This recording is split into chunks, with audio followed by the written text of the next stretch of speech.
एक पिता ने अपनी बेटी की सगाई करवाई। लड़का बड़े अच्छे घर से था, तो पिता बहुत खुश हुए। लड़के और लड़के के माता पिता का स्वभाव बड़ा अच्छा था, तो पिता के सिर से बड़ा बोझ उतर गया। एक दिन शादी से पहले लड़के वालों ने लड़की के पिता को खाने पे बुलाया कि पिता की तबीयत ठीक नहीं थी, फिर भी वह ना न कह सके। लड़के वालों ने बड़े ही आदर सत्कार से उनका स्वागत किया।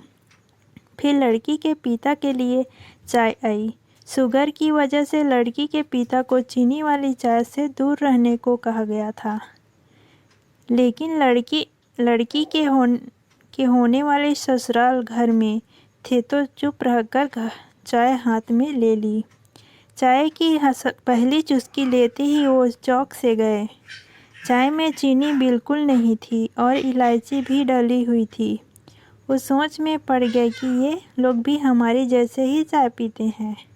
दोपहर में खाना खाया, वो भी बिल्कुल उनके घर जैसा।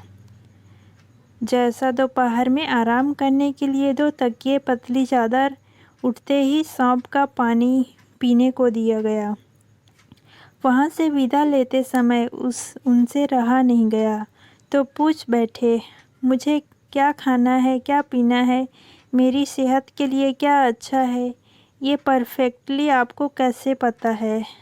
तो बेटी की सास ने धीरे से कहा कि कल रात को ही आपकी बेटी का फ़ोन आ गया था और उसने कहा कि मेरे पापा स्वभाव से बड़े सरल हैं, बोलेंगे कुछ नहीं, प्लीज़ अगर हो सके तो आप उनका ध्यान रखिएगा। पिता की आंखों में वही पानी आ गया था। लड़की के पिता जब अपने घर पहुँचे तो घर के हॉल में लगी अपनी स्वर्गवासी माँ के फोटो से हार निकाल दिया। जब पत्नी ने पूछा कि ये क्या कर रहे हो, तो लड़की का पिता बोले, मेरा ध्यान रखने वाली मेरी माँ इस घर से कहीं नहीं गई है, बल्कि वो तो मेरी बेटी के रूप में इस घर में ही रहती है।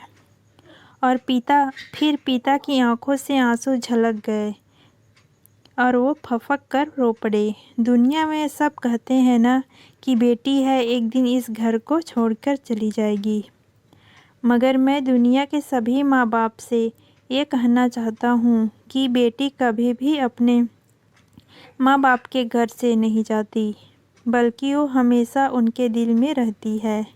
दोस्तों, अगर कहानी आप लोग को अच्छा लगे तो चैनल को सब्सक्राइब करें और बेल आइकन को दबा दें। धन्यवाद।